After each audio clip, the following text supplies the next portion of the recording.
So today on the touchdown with Aaron Masemola, we are talking all things cricket. And today we focus on the future of South African cricket, as many might have put it in such a manner. And this is a young lad who plays currently for the VKB Knights. And I have to admit, he does hold some incredibly impressive stats. He is a batsman, of course, and also a wicket keeper for the VKB Knights. And I think most notably, looking at his stats as well, this is a man who has scored more than 660 runs in his first class career and also taken more than 55 catches behind the stumps as well. And of course, this is a young 21-year-old lad. His name is Wandile Makwetu. Wandile, my brother, how are you? I'm good, Aaron. It's nice to chat to you, and yeah, I'm looking forward to it. Lovely. Listen, my brother, we've heard so much about you, and of course, you're a young lad that broke onto the international scene. And you're one of those players that, in terms of South African cricket, we are looking towards the future in seeing what you can deliver. Tell me a little bit more about your upbringing, and most importantly, how did you fall in love with the sport of cricket? How did you actually get a hold of a cricket bat? Because I've seen that you're quite lethal with one. Yeah, I think born in Cape Town, and my family lived there for a couple of years, and then my dad got a job here in Johannesburg, so the family moved up. And I think the first time I fell in love with cricket, I was probably in grade R, and I'd just gone on a holiday, and I think I might have watched one of the games on TV. I think it was in 2005 when England would have been in South Africa, and that was a really well contested series. And I remember back in those days, the series were quite long, so you used to play 5-match series in all formats. So I remember watching England versus South Africa in 2005, and after the holidays, when I went back to school, I told my parents that when I watched on TV, it looked like a game that lots of people could play, and so I asked them to buy me a cricket bat and a couple of balls from the shop, and I took it back to school when I was in grade R. And I just got a bunch of mates together and we started playing during break times and that sort of thing. And I think that's where I started to fall in love with the game. I didn't take it too seriously when I was that age, but I think maybe my parents saw from an early age that there was a bit of potential there. And so they let me run with it when I started asking for things like private lessons and that sort of thing. So I think I was quite young when I fell in love with cricket, and first person in my family to play it as well. So yeah, that's probably how it came about. Oh, that's absolutely fantastic. I love the fact that you mentioned your parents there, and also you mentioned private lessons. How important were they in terms of, most importantly, funding your cricket journey, especially in the early stages, but also that support, ensuring that their son becomes what we know as possibly the future of South African cricket? Yeah, it probably wasn't that important at a young age. I think what happened with me was I started playing in age groups above mine. So when I was 7 years old, I was playing with the under nines, and when I was eight, playing with the under 10. So I sort of stuck with that age group of cricketers. But the thing was, in order to compete at an age group that's above mine, I mean, sort of everyone is the same ability level there, but you sort of want to compete with the guys at that age as much as you can. So I went to the extra lessons just so that I could learn the game a little bit faster than everyone else in my age group. My parents were really good, and I was really fortunate that we found a coach, and one that I'm still really close to now, who we got involved with private lessons, and that just gave me an edge over the guys in my age group, and probably balanced the playing field a little bit with the guys who were in older age groups, who I found myself playing with a lot. Oh, nice. That's absolutely fantastic. One thing that a lot of us have seen from you is your ability to bat. And I mean, that stands out amongst a lot of other young individuals and cricketers in the country. You mentioned your coach there, especially in the early years. How important was that in terms of laying the foundation to some of the strokes that we're seeing you play consistently now? Yeah, I think I've come across a lot of coaches along the way. And I'm still close to a lot of them that I worked with from a really young age. Um, but I think really the ability and the strokes that you talk about is more of a natural flair and things that you pick up along the way. I think coaches are really important in the sense that at a young age they can teach you the basics and the techniques, um, and the practical things that you need to become a well-rounded cricketer. But I think the natural ability and flair is something that you pick up along the way from watching your heroes play and watching a lot of TV and watching a lot of games and listen. And you start to pick up little things that you find that you enjoy when you do so. I think it's important for the coaches to be around to teach you how to play the different strokes and that sort of thing. But the want to play them and the ability to play them is almost sort of a natural thing that guys pick up along the way. Oh, absolutely fantastic. And I think looking back at your cricketing journey as a lot younger than what you currently are, I mean, you're just 21 years of age after all, but looking at your younger days, I mean, primary school as well as high school, what are some of those classic fun moments that really stand out for you? Because I think the beauty of sports is the fact that it can always be fun. What are some of those moments that were really fun for you and that you'll probably never forget? Yeah, I think the one that stands out clearly in my mind was Montrose night cricket. I went to Montrose Primary School here in Johannesburg, and so the coach that I spoke about earlier, John O'Leafright, he initiated this night challenge where it got all the primary schools together and we played cricket and netball under lights for the first time. And it was a Friday afternoon competition and it went over about an 8 or 9 week period. So I think when I was in primary school, it was the one thing that I looked forward to at the end of the week. You always knew you were going to play under lights. And for many of us, or for all of us, it would have been the first time that we were playing cricket under lights. And the whole tournament had a very carnival atmosphere. It was a big festival, and it's just gotten bigger and bigger over the years. But I remember when I played in it, it was the biggest primary school tournament of its kind, and like I said, it was the one thing that you looked forward to. So probably primary school, that was the biggest tournament I played in. And then as I got a bit older, going to St. Stithians, played in a lot of festivals and a lot of different cricket tournaments. But I think the biggest thing for me there was probably touring with the SA Under-19 team. And I was fortunate enough to go to a few different places on tour with them. And I think maybe the one tour that stands out most for me is my last tour to England, where I was captain of the team and the team did really well in the one-day competition. We won that series. Didn't do so well in the test matches, but it was just a proud moment for me to have led a group overseas in conditions that we weren't familiar with and to go out there and get a win. So that was really special for me. Oh, that's absolutely fantastic. I love what you mentioned there, that international tour, and most importantly, you being the captain in that England tour as well. I would love to know, looking at, because for us as fans, we just watch the game. We don't necessarily understand the complexities and the different conditions when you actually travel, because I mean, we're just sitting on the couch watching at home. What are some of the challenges when you have to tour? But most importantly, you are the captain. So it also means that you had to lead from the front. What are some of those challenges that we don't necessarily see that you guys actually have to endure? So touring is difficult. Like I said, it's conditions you're not familiar with. And when you're a leader, you always feel that you need to have answers. And I mean, if people ask questions or people are unsure, you need to be the guy who has the answers. So in that sense, it was my first time captaining and my first time touring England as well. First time touring England in a team environment. I've been over there before by myself, but you don't have all the answers. And sometimes when things get difficult, especially as a young guy, you're still learning the game. You haven't seen and done it all. So I've found when you tour as a young captain, not having the answers, sometimes that's a real challenge that you have to face a lot and you have to confront as a leader, not being able to answer all the questions. But you just got to take it on the chin that you're not going to have the answers to all the questions. And it's also for you a learning experience. You know, you're the same age as everyone else in that group. So you don't need to feel that, yeah, I've done this for 3 or 4 years or whatever, I should have all the answers.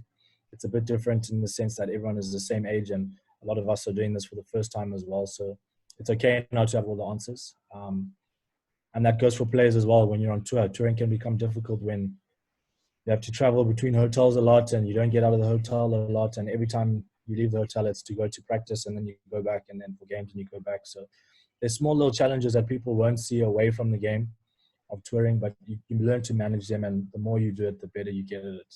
Oh, that's very true. The more you do it, the better you become at it. I think one of the things that really stands out for me personally, looking at your journey in terms of cricket now, is your ability to bat. And I think when I look back at that 2018 tour of the Under 19 Cricket World Cup, where you were the captain, it's that massive knock of 60 versus Pakistan. That was an absolutely great knock. When you actually perform at that level and you perform so consistently, what are some of the things that go through your mind as you are batting through a tough innings like that? I think the biggest thing about batting is assessing the situation and then adjusting your game plan to get the best out of it for the team. So those innings in the 2018 World Cup, both of them, I came in under pressure, and I just felt that if I batted long enough, batting would get a bit easier. Batting is difficult for everybody when they walk in. As good as some of the best players in the world are, when they walk in, they find the first 10, 15 balls difficult. But if you can get through those and develop a game plan that's going to get the most in terms of run scoring out of the conditions that you have in front of you, that's the most important. So I think in those innings for me, it was just about, can I develop a plan here that's going to allow me to score 4, 5, 6 runs and over. And then if I get an opportunity to do more, then I'll take it. But let me not overstretch myself now, because the team is under pressure.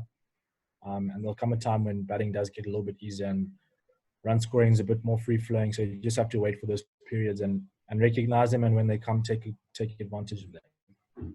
Oh, take advantage of those opportunities. I absolutely love that. With regards to your batting, what is your favorite stroke? What's that stroke that really just makes you feel comfortable? And also when you just strike the ball, you just look at the ball fly away and you're like, wow, what a great shot. Yeah. It's probably the back foot punch. Just I feel, I mean, I didn't always used to play it the way I play it now, and I've learned from now being around a lot of professionals that, I mean, the bowlers are faster, there's more bounce when they bowl short, so you need to be able to control it a little bit more. So I just feel getting on, when I feel really good and I'm in good form, I'll get on top of the ball and I'll be able to manipulate it either side of most fielders on the offside. So I mean, left or right of point, left or right of cover. And I'm really feeling in good touch. I'll even be able to hit the back foot punch a lot straighter and hit it back past the bowler and back past middle. So those are, when I play those shots, I feel like I'm in control and there's not a lot of, well, a few deliveries that can get me out. But when I play that shot comfortably, then I know I'm on it. Oh, that's nice. With regards to your journey in the Under-19 Cricket World Cup, yes, you were captain, but also sometimes in terms of leadership, there's so much that people don't necessarily understand. What is that one thing that you as a young leader on the cricket field have learned that really stands out for you, even possibly in your personal life as well? Yeah, so actually in the 2018 World Cup, I was actually the vice captain. I was the captain of the team at the time was Reynard van Tonda, and he's also at the VKB Knights now. A good friend of mine, and we had a really good relationship back then as captain and vice captain of the under-19 team, but it's grown so much more now that we play professional cricket together and we live in the same city. Spend a lot of time together. We do a lot of things together.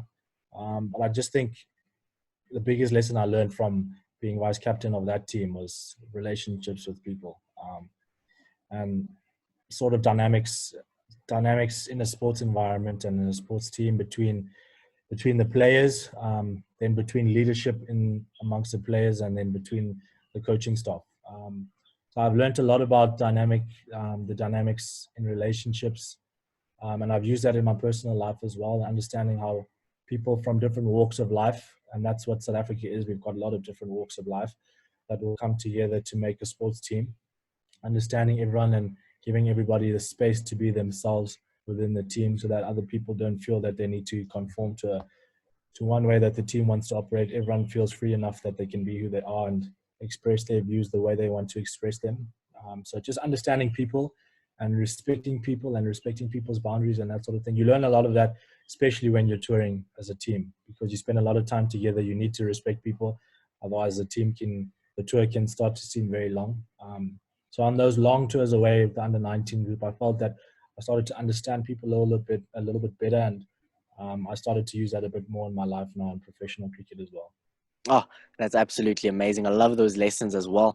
And particularly looking at young cricketers, and these are possibly individuals that are in late primary school, high school, and they are dreaming of playing possibly for South Africa, donning the green and gold, of course, but then also moving into professional cricket. What advice would you give them, since you're also quite young yourself? You were there a few years ago. What advice would you give to them specifically? It's difficult to say, just because, like you say, I'm in it at the moment, and I always feel that people who give the best advice are those ones who are probably close enough to the situation, but removed enough to see the big picture. And sometimes when you're in the thick of something, you can't really see the big picture of what's going on. But I think in terms of advice for young cricketers, it's, I mean, as cliche as some of these things are, the reason they're cliche is because they work and they worked for a lot of people over a long period of time. So I think hard work is one of them, and hard work specifically in terms of getting the best out of yourself as a person and as a player. So not just working hard for the sake of working hard. You need to be goal oriented and plan driven to make sure that you're getting the best out of yourself. You know, so the one question I hope to ask myself at the end of my career, whenever that is did I get the best out of myself that I possibly could have, and was I the best version of myself that I possibly could have been? So that just means that you have to work hard to become that version of yourself, and you have to try things. So you got to be prepared to fail a lot, otherwise you're not going to learn anything. It's all nice to win all the time, and everyone wants to win, but I think we learn a lot more when we fail. So you got to be prepared to fail. You know, you don't set out to fail, but be ready to and be open to failure, because you'll learn a lot from those failures. Oh, that's absolutely fantastic. I love what you mentioned there in terms of some of those losses actually build character as well. And in terms of your cricketing, there's one aspect that has always caught me off guard, and I've always wondered about in terms of wicket keepers. Now, the strapping of their fingers, we've always seen some of the Oaks having their fingers heavily strapped. What actually goes into the prep before the match under the wicket keeper gloves? How much strapping do you have, and do you possibly use inners as well? Yeah, so I think the strapping is just from, you know, you take a lot of blow on the fingers in training and sometimes in the game as well. You know, you lose concentration sometimes in a long game, and you stop focusing on the basics of catching the ball, and then you'll take a blow to the top of the finger. So I've broken a couple of fingers and dislocated a couple of other ones, and ligament damage and other ones. So really, it's just about, you know, making sure that my fingers are as protected as possible. And sometimes it's just to alleviate some pain during the game. You know, it's going to be there, unfortunately.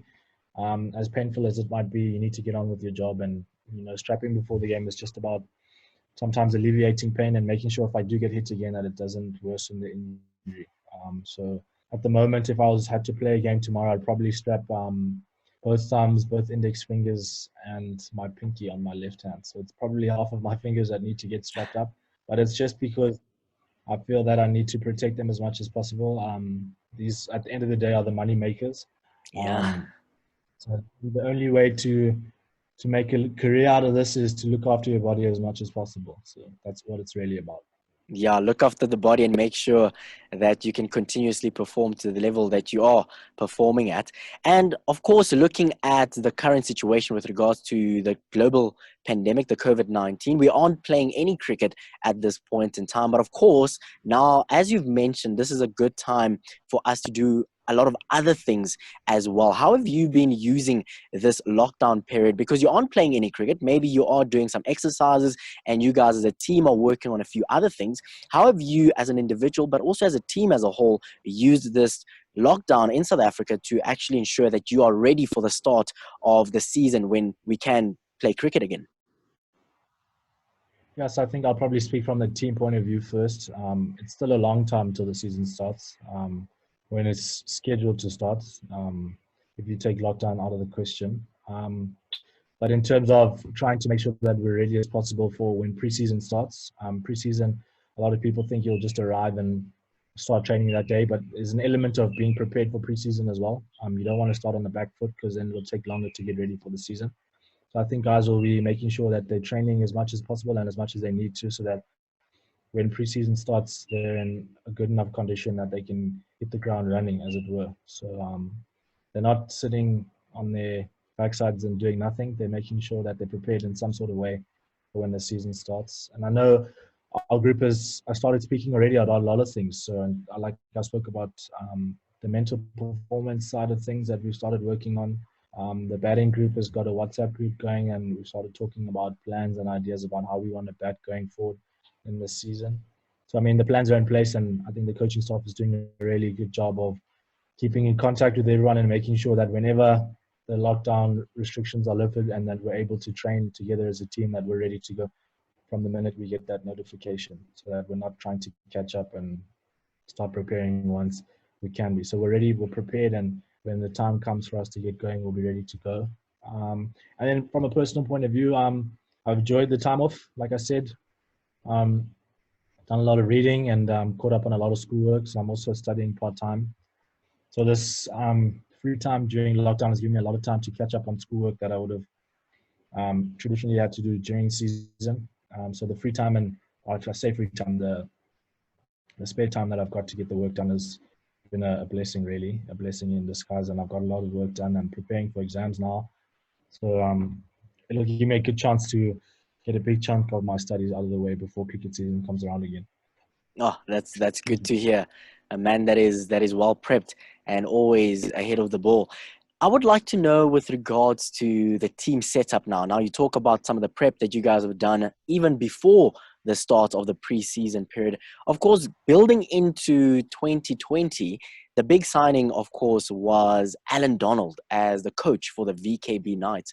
How much of an impact for you as a young player do you believe such a strong coach will have on the team as a whole? I mean, you look at his resume and you look at his cricketing experience as a player himself. I mean, that speaks for itself in a whole, but also for you as a young cricketer, what does it mean for you to be coached by such a great legend of the game? Yeah, like you say, the resume speaks for itself, and his reputation precedes him. And so I think it's a massive deal for especially a young group of players to have someone, to have one of the best to have ever done it coaching you, and as a player to have ever done it, and one of the best coaches going around at the moment.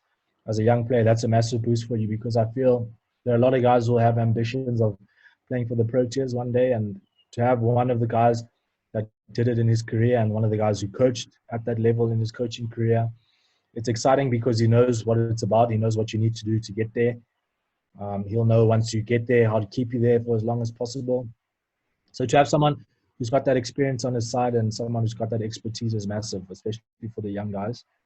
Even more so for the older guys who are still pushing in the middle of their careers to push for higher honors. So to have someone who's been there before showing you the way, that's a massive thing for young players. And he's a really great guy as well.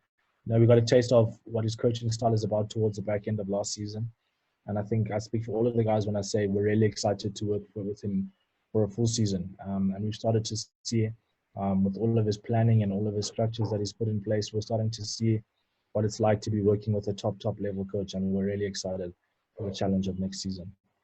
Oh, that's good to hear, because I think all of us are looking forward to the start of the season post COVID-19. Of course, I think a lot of us are missing the sporting action that we've gotten so used to. I think looking at the team as a whole, one of the most important things to mention is, of course, sponsorships, because sponsors make the game possible. They pay you as professional players, but they also give us as fans the access to be able to view cricket at its best. How important has the role of sponsors been for a professional franchise like the Knights, of course? Yeah, it's massive. Like you say, they make things possible. In terms of the player side of it, everything that the sponsors do is really geared towards making our professional careers possible. So a lot of the things that we as players need to get our jobs done wouldn't be possible without the support of sponsors. And then, like you say, it gives us that connection. Sometimes the sponsors are the link between the players and the broader supports and the broader community. You know, a lot of initiatives that the sponsors drive through the players will bring the fans and the players a lot closer, and they build that relationship, and in turn it builds their brands and the VKB Knights brand as well. So the role that sponsors play is massive, and we're really grateful for the work and for the investment that they've put in to not only the VKB Knights as a franchise, but as in us as players as well. Because like I said, it makes our careers possible. A lot of the things that you see on TV wouldn't be possible without the work of sponsors. Very true. I love what you mentioned there, the importance of sponsors as well. But now building up into the 2020-2021 season, the VKB Knights have, of course, signed a few new players. But for you as an individual going into this new journey of your cricketing career, a brand new season which, of course, presents new opportunities and opportunities to grow as a cricketer, as a batsman, as a wicket-keeper, what are you most importantly looking forward to in this new season? Well, yeah. So I think my first season, last season, when I set out my goals at the beginning of the season, it was really just about ticking off a few things. And I was happy to do that. The first list 800 ticked off early on in the season, and I got close to a first class 100 early on in the season, and I wasn't able to get over the line. I think on 3 different occasions where I got stuck in the 90s. So when I was able to tick that off the list, it was really important for me that I got that done, and I was happy to get it done. So in the second season, it's really just about trying to pick up where I left off. Um, I don't want to put too much pressure on myself. It's still early on in my career, but I feel like there's a natural progression in everyone's career where they need to kick on to the next level. In, and it doesn't mean jumping from franchise cricket to going to play in the World 11 next season. That's not what it's about. It's just about improving as a player. And if I can get to the end of my second season and look back and compare, I want to feel whether or not maybe the numbers will show it in terms of stats and that sort of thing. I just want to look back and be able to say, you know what, I'm better than I was when the season started. So improvement is really important to me, and learning the lessons. And I diarize and I journal these things all the time and make sure that I'm better than I was last week and I'm better than I was the game before the next one. So it's important to me that I keep improving. And maybe, like I say, the stats won't always show it, because sometimes, you know, the numbers are the only thing that sportsmen can put up, but sometimes the stats won't tell the full story. So as a player, you know whether or not you're getting better. Very true. I love what you mentioned. The constant improving is an important part of the game as a whole. Wandile Makwetu, I'd like to thank you so much for your time. I really do appreciate the time that you've given us today. But most importantly, I'd like to thank you for all that you've done for South African cricket as a whole. You are an incredible role model for young cricketers that are looking for that example to model as they look forward to climbing the ranks of South African cricket. But most importantly, I think a lot of us are looking forward to seeing your star rise. We are looking forward to seeing you make your debut for the first team, of course, which is the Proteas. And we can't wait for that moment. Thank you so much for your time. And we look forward to watching your journey unfold. Thanks very much, Aaron. It's been great chatting. Thank you so much. Cheers. Cheers, man.